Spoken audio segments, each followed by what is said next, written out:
Et sans plus tarder, on enchaîne avec une table ronde sur l'innovation thérapeutique. Quand patients et industriels innovent ensemble, qu'est-ce que ça donne ? Le maître de cette table ronde, j'ai nommé Hervé Requillard du média pharmaceutique. Il va me rejoindre sur scène avec ses invités.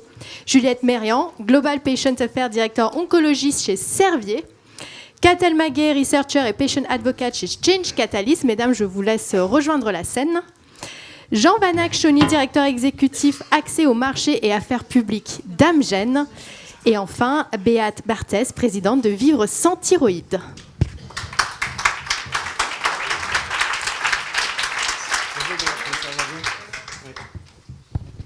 Prenez place. Il y a des micros pour tout le monde. Je crois que oui, ou on se les partagera. Alors, on a beaucoup entendu parler de rencontres, d'amour, de mariage même. Mais on le sait, hein, dans un couple, pour que ça fonctionne, rien ne vaut les preuves d'amour. Et c'est ce que nous allons partager avec les deux tandems qui sont associés à cette table ronde, que je ne vous présente pas puisque ça a été fait. On va rentrer directement dans le vif du sujet, peut-être se présenter un peu plus longuement pour savoir qui nous parle et de quoi. Béate, on commence avec vous. Peut-être pouvez-vous tout simplement nous présenter votre association et les liens que vous avez pu tisser avec les entreprises de santé. Donc, bonjour à tous, je m'appelle Béate Barthès et même si j'ai l'accent toulousain, je suis d'origine allemande, mais j'habite en France depuis très très longtemps. Et l'histoire date déjà un peu. J'ai eu un cancer de la thyroïde en 2000, donc il y a 25 ans. Et à l'époque, Internet était balbutiant, on ne trouvait absolument aucune information compréhensible pour les patients. Il n'y avait pas encore les réseaux sociaux, il n'y avait pas de portail grand public, il n'y avait pas d'Octissimo, il n'y avait absolument rien pour trouver les informations compréhensibles. J'ai trouvé beaucoup d'aide dans un petit forum de langue allemande qui m'a vraiment aidé à bien traverser la maladie, à ne pas paniquer. Et l'idée a germé et une fois à peu près rétablie, en octobre 2000, j'ai lancé mon propre tout petit forum sur Internet pour partager mon expérience et les informations trouvées pendant le trajet à travers ma maladie. Petit forum qui est vite devenu assez grand et qui est devenu association en 2007, qui est d'intérêt général et qui a 3-4 000 visiteurs par jour et 24 000 utilisateurs inscrits, qui travaille avec beaucoup de médecins, avec les autorités, qui fait partie de différents réseaux français et internationaux. Et donc, quand on parle de thyroïde, on nous contacte très souvent pour toutes sortes de projets et d'avis et des coopérations. Et concernant les coopérations avec l'industrie pharma, nous avons en 25 ans, j'ai vraiment vu l'évolution des rapports. Parce que j'ai vraiment, au tout début, si on nous contactait, c'était plutôt en tant que patient alibi, je dirais. Il fallait avoir demandé l'avis d'un patient ou faire relire par un patient, mais on ne tenait pas vraiment compte de notre avis. C'était vraiment le patient alibi. Il n'était pas question de vous associer à l'innovation à cette époque-là. Non, pas du tout, non. On nous disait, voilà, il y a ça maintenant, et c'est bon. Mais on voulait bien qu'on fasse la promotion après parmi les patients, mais on ne nous associait absolument pas au développement, ce qui est bien dommage, parce qu'on a quand même... Et aujourd'hui, alors justement, coopérer pour innover, ça se traduit comment ? On va le développer après, mais peut-être nous évoquer tout simplement ce qui vous associe avec Jean Vanac, qui représente Amgen. Mais le laboratoire Amgen, ça fait à peu près 2-3 ans qu'on échange très régulièrement, puisqu'ils ont développé un médicament pour une maladie qui touche assez peu de gens, mais qui peut être très, très invalidante, c'est l'orbitopathie dysthyroïdienne, c'est-à-dire les problèmes aux yeux, les yeux exorbités, tout ça qui peuvent arriver dans certaines maladies thyroïdiennes, notamment la maladie de Basedow, qui sont vraiment très, très invalidants, impactent beaucoup la qualité de vie, provoquent énormément de souffrance chez les patients. Et donc, on coopère beaucoup avec eux, entre autres pour faire des questionnaires qualité de vie chez les patients, pour faire des ateliers pour mieux savoir les besoins des patients et relire des documents destinés aux patients et beaucoup de choses de ce genre. D'accord. On développera tout ça ensuite, hein, Béatrice, si vous voulez bien. Jean Vanac.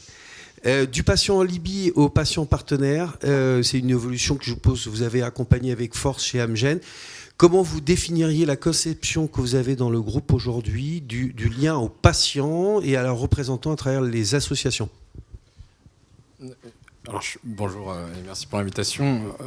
C'est sûr que chez MGN, on a, je pense, comme beaucoup d'industriels ici, beaucoup évolué ces dernières années. Et quand on remet un peu en perspective, ne serait-ce qu'il y a une dizaine d'années, je pense que le travail avec les associations reposait beaucoup plus sur un schéma basé sur les dons et sans vraiment toujours savoir ce qu'on finançait par ailleurs, avec quelque chose maintenant qui se tourne vraiment autour des partenariats. Et je pense que je vais reprendre plein de mots qui ont été dits, et la co-construction et la recherche de solutions communes en partant des besoins exprimés par les patients. Et évidemment aussi, nous, en tant qu'industriels, on a évidemment des intérêts à faire ça, mais on a aussi des besoins pour mieux comprendre comment la pathologie est vécue et pour ne pas se tromper sur ce qu'on fait quand on développe.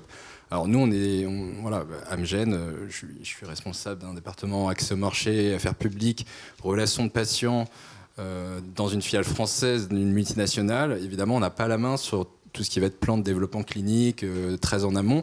En revanche, tout ce qu'on peut faire remonter à notre maison mère qui prend en compte d'une certaine façon, et on l'espère le plus possible, l'impact pour les patients, on se doit, je crois, d'avoir une obligation de moyens de le faire. Donc en tout cas, nous, on est vraiment sur la notion de partenariat, de co-construction, de recherche de solutions qui répondent aux besoins exprimés des patients.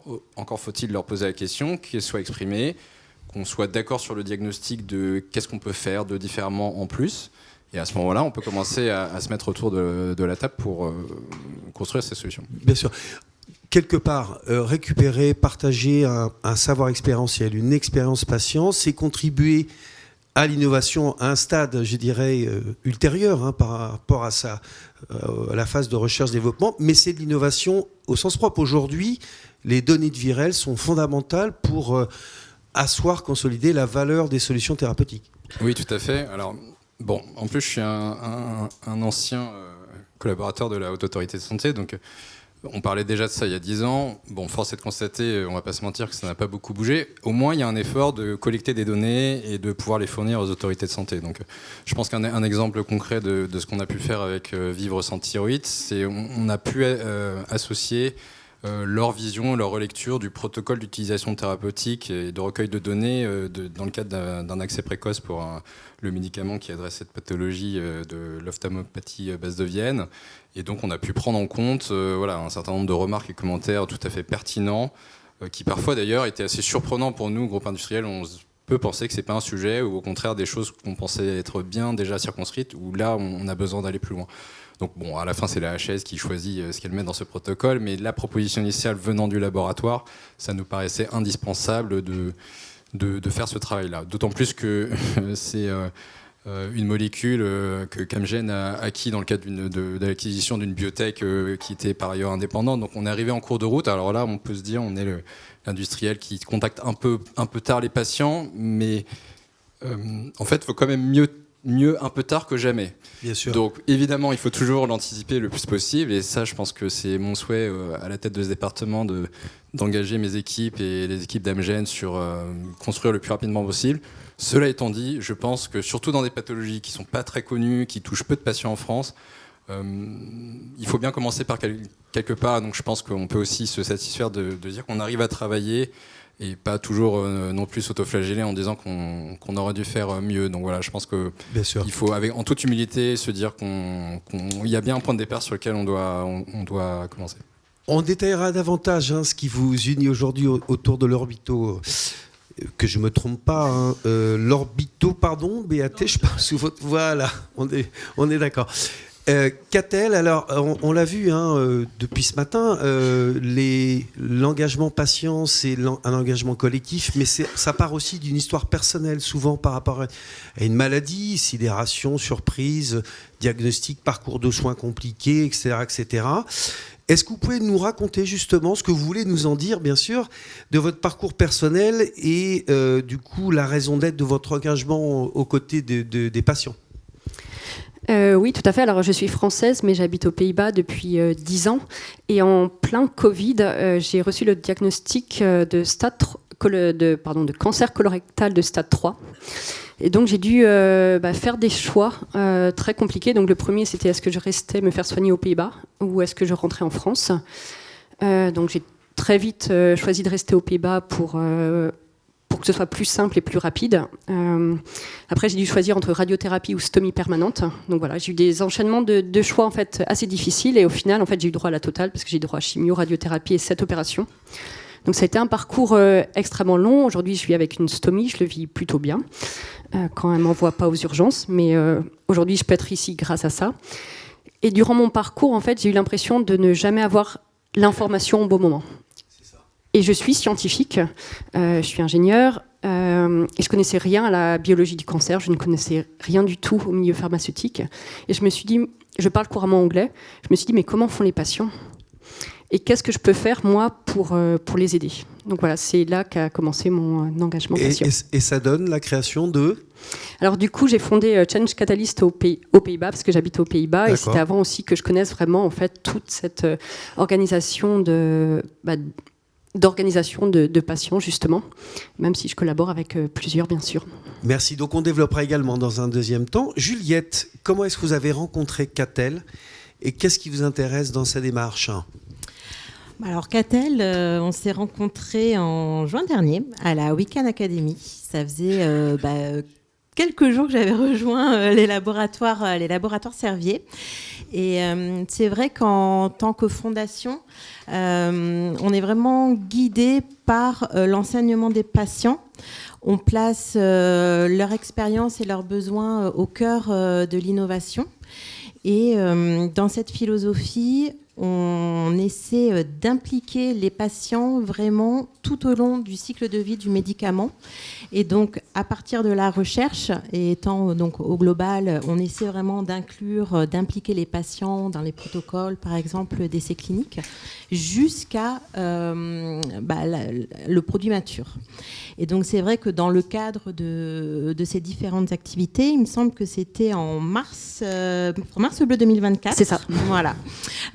Catel est venue présenter son parcours aux collaborateurs. Elle nous a raconté son expérience, son parcours de soins et puis l'ensemble des problématiques qu'elle a pu rencontrer en étant une patiente jeune atteinte d'un cancer. Exactement.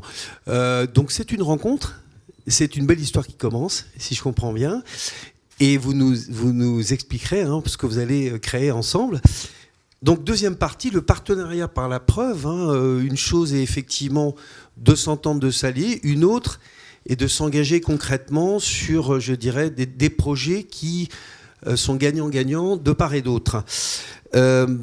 Béaté, est-ce que vous pouvez nous décrire plus précisément le projet que vous avez évoqué et qui vous réunit avec Amgen aujourd'hui ? Donc, il s'agissait d'avoir vraiment les avis des patients concernés par l'orbitopathie sur tout ce qu'ils vivent. Et nous avons développé, avec la coopération de deux médecins spécialistes, un questionnaire de qualité de vie qui s'est basé d'abord sur le questionnaire de l'organisation européenne EGOGO. D'accord. Mais qu'on a enrichi d'une longue liste de questions plus médicales sur le déroulement de la maladie, sur le traitement et tout cela. Et avec aussi une partie texte libre où les patients pouvaient exprimer ce qui avait été le plus dur et aussi ce qui leur avait le plus manqué pendant l'expression du parcours. Ressenti patient qui manquait dans les échelles de valeur il y a encore 10-15 ans et qui aujourd'hui prend une place prépondérante aujourd'hui. Oui, parce que vraiment, en lisant tous ces témoignages, mais c'était vraiment à pleurer. Il y avait des gens qui avaient perdu leur travail, des gens qui ne peuvent plus conduire depuis des années parce qu'ils voient double, par exemple. Eh oui. On ne se rend même pas compte, les gens qui sont à la campagne. Et ça, les études cliniques ne l'abordaient pas. Non, donc c'est très peu. Voilà. Et vraiment, ça a un impact sur la vie de tous les jours, sans parler de l'aspect esthétique. Ça concerne plus de femmes que d'hommes. Et si on a les deux yeux qui sortent de la tête, ou un seul œil aussi parfois, si les yeux coulent en permanence, enfin, si on voit double, ça peut être atroce. On dort avec du scotch sur les yeux parce que les yeux ne restent pas fermés. Enfin, c'est terrible. Je connais personnellement pas mal de patients qui ont cela. Et je me dis parfois, heureusement que j'ai eu juste un cancer et pas ça. Bien sûr. Et donc, on a élaboré ce questionnaire en prévision d'un symposium avec Amgen, avec plusieurs spécialistes lors du congrès de la Société française d'endocrinologie en 2024. On a eu très vite une centaine de réponses et à la fin, on en était à plus de 150. Avec des posters à la clé, je suppose ? Et on a d'abord fait une présentation lors du congrès. Ensuite, on a fait un poster qui a été présenté par des médecins au congrès international à Rio en juin cette année. Et nous l'avons aussi présenté, nous, en tant qu'association, aux Journées thyroïdes de Sète et au congrès de la SFE à Lille en septembre. Merci Béaté, c'est très concret. Jean Van Ack, concrètement, vous, comment est-ce que vous entendez accompagner aujourd'hui et demain ce projet et vous en attendez quoi, je dirais, pour le développement ou l'amélioration ou le prolongement, la durée de vie de votre produit ? Chez Amgen, on a en tout cas cette philosophie de s'inscrire dans le temps, et je pense que ça a été dit longuement dans les différentes tables rondes et keynotes. On commence par une relation de confiance et de respect mutuel, et c'est la base de tout. Si on n'a pas ça, on ne peut pas parler de partenariat. À la limite, on peut avoir une relation d'un autre ordre, qu'elle soit commerciale ou pas d'ailleurs. On pourra revenir sur l'histoire de l'indépendance des associations et la façon dont elles souhaitent ou pas bénéficier de financement. En l'occurrence, on est sur un modèle de partenariat où on n'a pas de financement spécifique direct. On préfère travailler ensemble sur des projets qui nous unissent sur le long terme et l'objectif commun, je pense qu'il est assez clair, c'est faire connaître cette pathologie, de faire reconnaître qu'il y a un besoin médical important, que la qualité de vie des patients elle est largement altérée. Et quand on part d'une page blanche parce que c'est quelque chose qui n'est pas connu, on a tout à construire ensemble et on a cet intérêt commun qui nous lie, c'est un lien d'intérêt. Je ne pense pas pour autant qu'on puisse en parler de conflit, surtout quand on n'a pas de... Alors, ça a été dit, on a des règles de fonctionnement, donc on fait les choses dans les règles de l'art, y compris on établit, s'il faut, des contrats très précis, y compris quand à la fin on dit qu'il n'y a pas de transaction financière, on écrit dans des contrats. Bien sûr. Et je sais que ça peut paraître étrange pour certains. Cela va mieux en le disant en fait. Des contrats dans lesquels on marque les conditions et les termes dans lesquels on est amené à travailler ensemble. Ce qu'on s'autorise à faire, ce qu'on ne s'autorise pas à faire. Une petite question, vous n'allez pas pouvoir me répondre, mais c'est intéressant de savoir si c'est dans votre, je dirais, mindset de projet avec BAT. Est-ce que, par exemple, l'expression d'une difficulté, d'un ressenti patient peut vous amener jusqu'à redesigner, par exemple, une solution thérapeutique, les modalités d'administration, la galénique ? Et c'est pour comprendre justement les impacts durables sur l'évolution de l'innovation. En fait, je pense que c'est les petites briques et les petits insights du quotidien qui font que à un moment, on peut espérer avoir du poids sur les décisions de nos maisons mères, sur les designs d'essais cliniques. C'est ça. Et vous parliez du questionnaire de qualité de vie. Bon, il y a un questionnaire officiel qui est validé par la conférence de consensus européenne sur le sujet. Super. Mais en pratique, c'est pas ce qui est utilisé ni par les cliniciens et ça ne répond pas aux ressentis des patients. Donc, évidemment, pour le dossier à la Haute Autorité de Santé, on a répondu avec ce questionnaire validé, référencé, sourcé, avec les belles publications. Mais et moi qui encore une fois qui suis passé à l'HAS, je pense qu'il ne faut pas s'interdire de dire on fait quelque chose en plus, on le transmet aux autorités, aux personnes compétentes, on en parle dans les congrès et peut-être qu'à un moment ça va faire bouger les lignes. Donc je pense que, en tout cas mon message sur ça, c'est qu'il ne faut pas s'interdire de faire des petites choses et c'est en faisant des petites choses qu'on arrive à un moment déplacer des plus grosses choses. Et je pense qu'il ne faut pas lâcher l'affaire vis-à-vis de l'HAS et d'autres instances, les autorités de santé, sur fournissons des données de qualité, même si elles ne sont pas quantitativement valables d'un point de vue et méthodologiquement valables pour la HAS, quand c'est dans un dossier, ils ont l'obligation de moyens d'ouvrir ce qu'il y a dans le dossier. Après, ils les prennent en compte ou pas. Et je pense que c'est ensemble, avec cette démarche collective, d'essayer de faire mieux, de faire différemment, d'enrichir qualitativement les dossiers. Et je peux attester que les chefs de projet à la HAS ouvrent les dossiers et regardent. Donc après, c'est sûr que ça n'a pas un poids aussi important qu'on le souhaiterait dans les discussions des commissions, mais ils ont cette obligation de regarder ce qu'il y a dans les dossiers. Donc mieux ils sont préparés, fournis, et soumis, parce qu'on a aussi, là je me remets quelques années en arrière et on revient sur la discussion et les petits sketchs Sonia et Charlotte du début, mais quand la HAS vous donne 28 jours pour répondre à une contribution patient, que l'industriel prend 10 jours à prévenir l'association qu'en fait il faut répondre dans 15 jours, parfois on a des loupés, et ça, quelques années en arrière, on avait des associations de patients concernés qui étaient prêts à faire ces contributions, mais qui n'ont pas pu parce que le temps était trop contraint. Bien sûr. Parce que toutes les associations ne sont pas professionnalisées et n'ont pas des salariés qui permettent de structurer une approche, parce qu'on n'arrive pas toujours, et on peut faire le lien avec votre association, c'est quelques dizaines, centaines, milliers de patients en France qui sont concernés, mais combien dans votre association qu'il faut aller chercher? Jean Vanac, on pourrait rester encore 1 heure avec vous, mais suis très malheureusement la bavard. montre tourne, mais c'est passionnant. Juliette, même punition que pour Jean Vanac, qu'est-ce qui est important pour vous dans une entreprise comme la vôtre d'avoir cette relation avec les associations pour une meilleure qualité de vie des patients et pour y contribuer concrètement? Alors, je pense qu'on l'a bien compris, la qualité de vie des patients est, je pense, une priorité pour chaque acteur de l'écosystème de la santé. Et dans ce contexte particulier, en juillet dernier, a eu lieu le premier Boost Camp. Et la genèse de ce projet est un petit peu atypique. C'est-à-dire que Servier a construit un nouveau centre de recherche et développement à Paris-Saclay. Et nous avions un PAC, un Patient Advisory Council, donc un groupe de patients sur lequel on échange sur différents projets, donc ce projet de nouveau centre de R&D.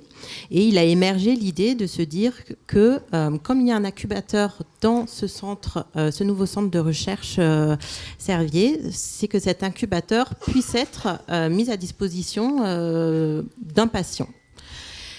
Et donc, en fait, la genèse du programme est arrivée là. Bon, après, il a fallu évidemment construire un petit peu les idées. Mais du coup, l'objectif, c'était, via un appel à projet, d'identifier des patients entrepreneurs ou des personnes qui portaient un projet à finalité patient et pouvoir, du coup, les accompagner suivant leur état d'avancement en fait, dans leur projet. Ça pouvait être du challenge d'idées, ça pouvait être de la structuration de l'offre. Et il y avait également à la clé donc, une place à l'incubateur. Et je tiens également à préciser qu'il n'y avait du coup pas d'enjeu financier dans ce programme. C'était vraiment Servier mettait à disposition ses ressources internes pour aider à ce que ces projets voient le jour. Il y avait évidemment un jury qui était mixte déjà dans les fonctionnalités, les fonctions chez Servier. Il y avait la finance, le marketing, le médical, le scientifique. Il y avait également des patients et il y avait des membres d'écoles de commerce. Très bien. Voilà. Très bien, donc effectivement, un écosystème de soutien à l'égal de ce qu'on fait pour les startups. Donc, Exactement. Je retiens le mot de patient, mais surtout entrepreneur. Alors justement, vous êtes patiente entrepreneur pour faire quoi, proposer quoi? Je crois que c'est à l'échelle européenne d'ailleurs. Oui, tout à fait. Alors moi, je n'étais pas vraiment entrepreneuse à ce moment-là. J'avais cette idée de projet depuis quelques années parce que j'ai passé beaucoup de temps à l'hôpital, donc j'ai eu le temps d'observer. L'hôpital est un formidable terrain pour faire de l'ethnographie parce que c'est aussi mon parcours. Et j'en avais discuté avec l'équipe Servier lors d'une conférence et ça a germé. Et c'est vrai que quand ils m'ont recontacté en disant on lance ce Boost Camp et on pense que ton idée pourrait donner quelque chose et pourrait avoir un impact pour les patients, je me suis dit pourquoi pas me lancer, parce que sans ça, je pense que l'idée serait restée à l'idée. Alors vous allez faire quoi, Catel? Alors pour ceux qui me suivent sur LinkedIn, ils savent que c'est mon projet secret. Donc aujourd'hui, j'ai le droit d'en dire un petit peu plus parce que j'ai avancé. Donc c'est un parcours de soins interactifs et personnalisés pour les patients touchés par un cancer colorectal. D'accord. Pour leur permettre de visualiser leur situation, comprendre les différentes options thérapeutiques et avoir accès à de l'information. Donc validé scientifiquement, mais pas barbant, parce qu'on veut pas quand même, on veut vraiment qu'ils puissent comprendre. Et l'idée, c'est de l'implémenter au niveau de l'hôpital pour que les professionnels de santé aient un outil qui puisse leur faire garder du temps. Qu'ils le recommandent, qu'ils le prescrivent presque. Ah non, qu'il soit utilisé en fait. Qu'il soit utilisé pour eux. Qu'il soit implémenté au niveau de l'hôpital. Okay. Parce que en fait, les professionnels de santé ont un temps très limité, et notamment pour expliquer. Et l'idée, c'est vraiment qu'ils puissent se servir de cet outil pour se concentrer sur ce qui est important et ce qui est la relation patient, en fait, et qui crée l'alliance thérapeutique, parce qu'on sait que ça a un impact très important sur la gestion du stress et la façon dont les patients perçoivent leur parcours de soins. Bien sûr. Merci. Il nous reste très peu de temps, malheureusement. Je vous propose pour la troisième partie, qui est la thématique s'allier, d'accord, mais jusqu'où, et sans aller trop loin. On sait qu'il faut à la fois respecter l'indépendance réciproque des parties prenantes, mais également les règles de compliance qui sont légitimes et nécessaires. Alors, j'ai posé 2 questions groupées. D'abord aux représentants des industriels, Jean Vanac et Juliette. Justement, comment s'assurer qu'un partenariat soit respectueux des règles de compliance et en quoi sont-elles importantes pour les entreprises? Essayez de le faire en 1 ou 2 phrases. Juliette. Désolée. Ah oui, pas de souci. Je pense que voilà, on le sait, les liens entre laboratoire et patients, association de patients, c'est très encadré. Donc ce qu'il faut, c'est bien connaître le cadre pour pouvoir évoluer à l'intérieur de ce cadre et pouvoir proposer de l'innovation à l'intérieur de ce cadre. Il faut être lucide, il y a des projets que l'industrie ne peut pas porter, il y a des projets où c'est seulement les associations qui peuvent les porter, mais il y a l'entre-deux. Et ça passe par le dialogue, la compréhension des besoins et la co-création dans ce cadre prédéfini. C'est ça, l'entre-deux. Je retiens 2 mots, à mon avis, transparence et agilité ou souplesse dans les modalités de l'entre-deux. Jean Vanac. Oui, je crois que, alors déjà, on a dans les grandes entreprises, et j'incite les plus petites entreprises à y réfléchir, on a une fonction qui s'appelle compliant. Donc en fait, on n'a pas le choix, on est obligé de traiter. Et là, je pense qu'il faut qu'on s'adapte à ce format. C'est pas juste un service un peu non, casse-pied. Non, c'est pas juste les empêcheurs de tourner en rond. Ouais. On peut avoir l'impression de ça, mais en fait c'est essentiel parce que c'est un peu les gardiens de qu'est-ce qu'on peut faire, qu'est-ce qu'on peut pas faire. Maintenant, il faut qu'on le fasse dans un cadre intelligent où on peut discuter de façon un peu créative et comment on peut créer de l'innovation dans un cadre qui est très réglementé. Donc chez Amgen, en tout cas, on a créé une structure pluridisciplinaire, un groupe qu'on a appelé d'ailleurs Priorité Patient, où justement on a le réglementaire, la compliance, le juridique, l'accès au marché, les marketeurs qui peuvent interagir pour savoir qu'est-ce qu'on peut faire, qu'est-ce qu'on peut faire. Donc je pense que c'est la vigilance, c'est se doter d'un organe de gouvernance qui permet au sein des entreprises industrielles de savoir ce qu'on s'autorise à faire au regard de la loi et des règles. Et que le patient ne devienne pas un mistigris qu'on se partage ou qu'on se balance d'un service à l'autre. Ou le fameux patient alibi. Exactement, c'est très clair. Catel et BAT, pareil. Alors comment vous assurez des moyens pour préserver votre indépendance, BAT? Mais justement, dès qu'on dépend d'un financement, évidemment, on devient fragile. Bien sûr. Et nous, notre politique à l'association a toujours été de jamais susciter de subventions. D'ailleurs, dans le passé, on s'en est déjà félicité lors d'une récente crise. Sachant qu'il y a la crise du lévothyrox, il y a aussi le fait que vous avez été mis de côté par rapport à des avis scientifiques à laquelle on voulait associer des patients à cause de liens antérieurs, c'est ça? Oui, ça peut arriver parce qu'on a un tout petit budget dans l'association. On fait régulièrement des contributions, par exemple, à la HAS. Chaque fois qu'un médicament concernant la thyroïde passe en évaluation, pour des médicaments pour les cancers réfractaires. On a déjà fait un tas de dossiers qui sont très très compliqués, avec chaque fois des témoignages patients et autres. Mais comme il faut faire une déclaration publique d'intérêt, si on a quelques milliers de budget annuel et que tout d'un coup, même rien qu'en honoraire pour faire un symposium et on ferait des déplacements pour aller à un congrès, on touche plus de centaines d'euros, ça fait tout de suite un pourcentage. Exactement. Et la HAS peut dire, mais ils ne sont pas indépendants, ils ont travaillé avec les labos. C'est des sommes minuscules, mais ça fait un pourcentage important. Donc, ce qui est vraiment très important et c'est vraiment primordial, je pense, pour les associations, et ça devrait l'être aussi pour l'industrie d'ailleurs, c'est vraiment une parfaite transparence. Exactement. Tout déclaré, tous nos budgets sont publics. Je dirais le partage financier n'est pas rédhibitoire, mais ça doit répondre à un contexte extrêmement éthique, clair, transparent et compréhensible par tout le monde et surtout par les autorités. Totalement. Catel, vous n'êtes pas une association, vous êtes une entrepreneuse, mais ça n'empêche pas que vous avez aussi des besoins d'afficher une indépendance. Ça se traduit comment ? Tout à fait. Alors déjà, c'est comme pour une association, en fait, de ne pas dépendre d'un seul partenaire.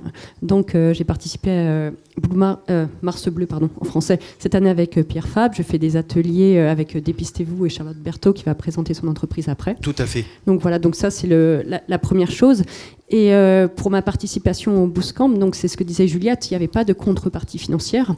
Donc j'ai remporté un accompagnement au PSCC, donc le programme entrepreneur que j'ai commencé cette semaine. Paris-Saclay Cancer Cluster, c'est ça. Tout à fait. Donc, juste à côté de chez vous d'ailleurs. Oui.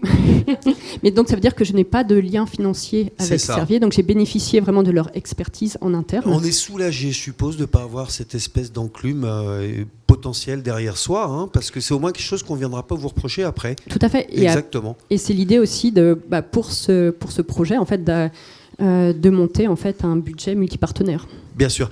Merci à tous les quatre.